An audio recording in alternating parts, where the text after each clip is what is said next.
Abington Brent School in Jenkintown, Pennsylvania, this is AFS News. Hello, and welcome to AFS News, your place for everything AFS and beyond. Tim Israel has our first story on the changes to the academic schedule. To you, Tim. The beginning of a new year brings many changes, and the start to the 2011 school year is no exception. With AFS searching for new ways to improve and grow in the coming school year, Upper School Head Martha Holland wisely introduced 3 major schedule changes for the upper school during the first assembly in September. The institution of homework-free weekends, early exams, and various late start Fridays caused an uproar of whispers and a slew of turning heads throughout the auditorium. The school reacted. AFS News wanted to know how. Through conversation with students around campus, a generally positive reaction was found with each change. Sophomore John Silvers Jr. loves the late Fridays because it allows him to sleep longer. The majority of the students agree with Silvers, but those like Leela Brightman, forced to still arrive at 8 for transportation reasons, also enjoy utilizing the hour before class as an extra free period. The institution of homework-free weekends pulled a positive reaction from the student body as well. Alex Nugent and Adam Leopold see these weekends as good opportunities to relax, focus on out-of-school activities, and spend quality time with their families. Moving exams to before winter break has received mixed reactions, from those who want a study-free winter break to those like Rick Treston, who find that the break is a good time to relax and prepare for exams on his own time. The upper school administration is taking many steps to improve our lives as AFS students. The majority of the high school has found themselves basking in what is certainly an accepted change. Now to Vicky with a story on the Chinese exchange program. Thanks, Tim. An astounding international exchange program has added a splash of diversity to the AFS campus this fall. 13 Chinese students have come to America to study on our campus with hopes to receive an AFS diploma in the near future. Like many, senior correspondent Jesse Doherty wondered where this program came from. In catching up with head of admissions Bill Newman, the origins and goal of the program became clear. Newman explained that in his previous work at Vermont Academy, he was exposed to a great deal of international travel and recruiting, and credits this exposure to the origins of the Chinese program. The challenge was finding home stays for the students, but a program called Ivy International provided both housing and residential staff. Newman is excited to diversify our student body on the international level, while additionally broadening AFS's horizons. Newman knows that our generation will interact with China much more than the generation before us did, but that does not mean he plans to stop now. The program he is designing has ambitions to bring students from countries like Spain, Mexico, and Germany to AFS in the future. Newman described this by saying, "We want to create an internationally diverse student body that benefits everybody." The 13 Chinese students are the first step in creating a campus full of cultures from around the world, and we are thrilled to have them here. And now to Hannah with a story concerning our school's newest affinity group. Thanks, Vicki. In recent years at AFS, there has been an influx of new affinity groups such as the Jewish Affinity Group, Black Student Union, and the Latino Affinity Group. This year, a few students and teachers decided that it was time to start another group, White Students Against Racism. Affinity groups are assembled to create an environment in which students of a minority can hold discussions with other students that share the same race, ethnicity, or religion, with an open door to allies as well. With the rise of White Students Against Racism came some questions of how and why the group was formed. Senior correspondent Vicki Stitt asked the founder of this group, Anya Hutter, these pressing questions.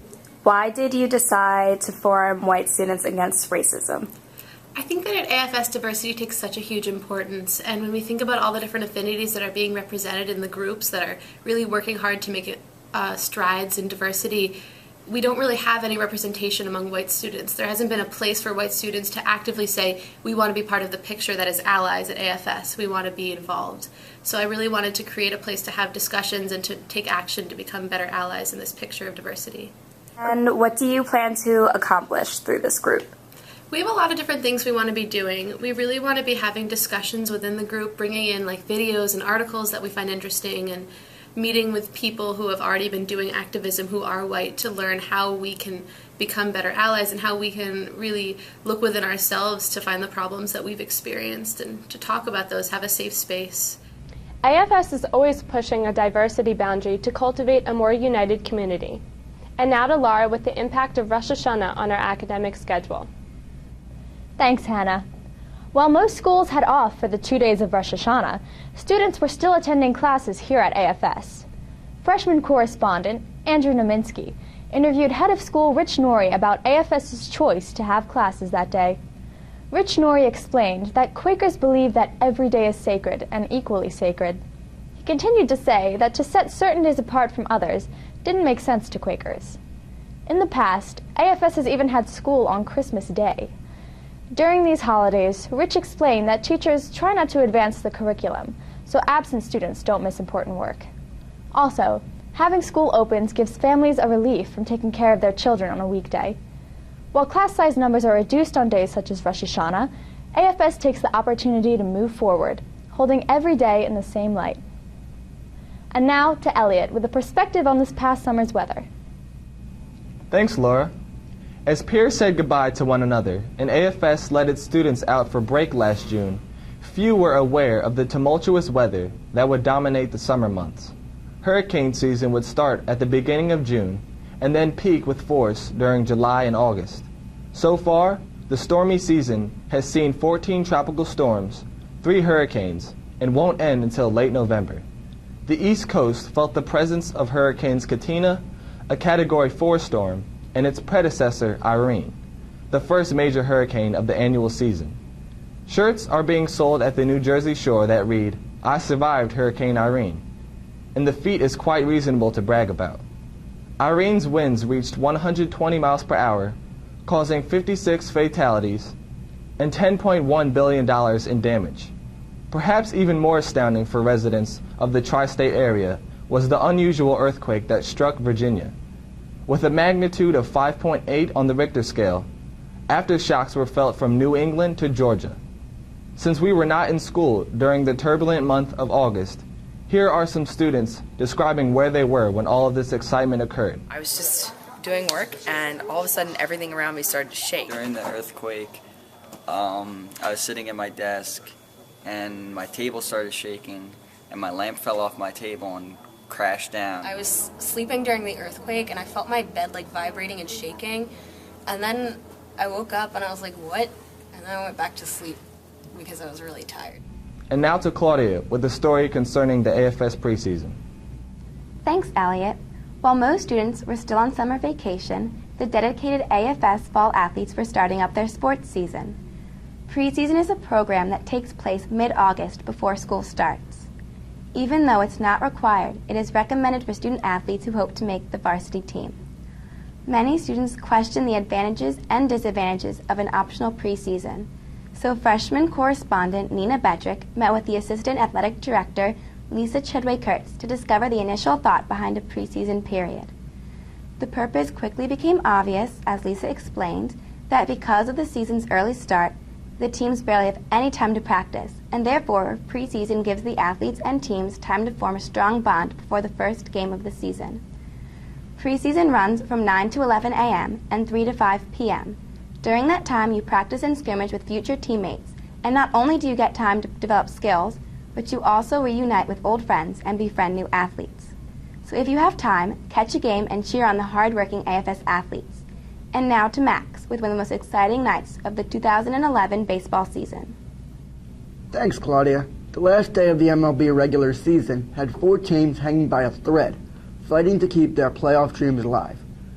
Though in the shadow of the World Series, the 162nd game for the Boston Red Sox, Tampa Bay Rays, Atlanta Braves, and St. Louis Cardinals definitely had playoff intensity.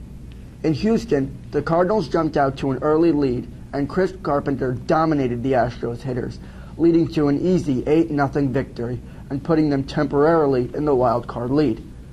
The Atlanta Braves, who were tied with the Cardinals at the beginning of the night, now were forced to beat the powerhouse Phillies in order to force a one-game tiebreaker. With a 3-2 lead in the ninth, it looked promising, but the Phillies tied it and won the game in the 13th inning 4-3, crushing the Braves' playoff dreams and sending the Cardinals into the playoffs. In the AL race, the phrase "coming down to the wire" took on a whole new meaning. The Red Sox looked to be in prime position to take the final spot. While leading 3-2 in a rain delay, the Red Sox saw the Rays down 7 runs against the Yankees. While the Red Sox were in the clubhouse, the Rays were busy coming back, scoring 6 runs in the 8th and 1 in the 9th to force extra innings. The rain delay in Baltimore ended, and it remained 3-2 in the 9th inning, but 3 hits and 2 runs by the Orioles had a Red Sox dugout speechless. After the unbelievable comeback by the Rays, the scene at Tropicana Field was electric. After a scare in the top of the 12th, the Rays capitalized, and Evan Longoria smacked the game-winning home run over the left field wall, sending Tropicana Field into a frenzy, and the Rays had the playoffs, and the Red Sox dreams were crushed. It was a phenomenal ending to the baseball season, and a night for the ages, with the doors open for the Rays and Cardinals to get to their ultimate goal, a World Series title. And now to Anna with some box office reviews. Thanks, Max. The box office was flooded with exciting new films this fall, with everything from thrillers to sports films. In a sea of motion pictures, the AFS News chose to review these top-rated flicks. Moneyball, directed by Bennett Miller, is a film starring Brad Pitt and Jonah Hill. Billy Beane, Brad Pitt, the Oakland A's general manager, is down on his luck with the horrible financial state of his team. The team has lost 3 star players, so Beane turns to recent Yale grad and low-level Cleveland Indians number cruncher Peter Brand, Jonah Hill, to help optimize his horrible financial state with an idea to change the game of baseball. Moneyball is surprisingly fresh, especially in how it shifts focus from the underdog story that most sports films focus on to a few losers who live off the melancholy wisps of second-place finishes. The Debt, directed by John Madden, is a super spy thriller, the story of 3 Mossad secret agents whose past of stopping and capturing a Nazi war criminal, a character adapted from the head doctor at Auschwitz-Birkenau, has caught up with them. The refreshing spin of this film is that it starts in 1997 and flashes back and forth between 97 and 66. The film stars Helen Mirren, Kieran Hines, and Tom Wilkinson as the agents in the present time, 1997, and Jessica Chastain, Martin Sokas, and Sam Worthington as the trio back in 1966. This film is filled with startling action and surprising revelations. In the film Drive, Ryan Gosling plays a character whose name is never actually revealed to the viewers. He is simply referred to as the driver. By day, he works as a stuntman in films, but at night he works as a getaway driver who offers his services to criminals. The plot gets dicey when he becomes involved with the girl next door, whose past includes his next nighttime employer.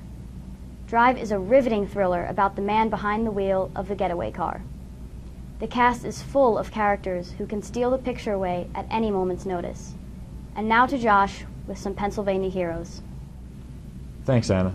For the past 2 years, Shane Bauer, Sarah Stroud, and Elkins Park native Josh Fatal have been imprisoned in Iran under suspicion of espionage.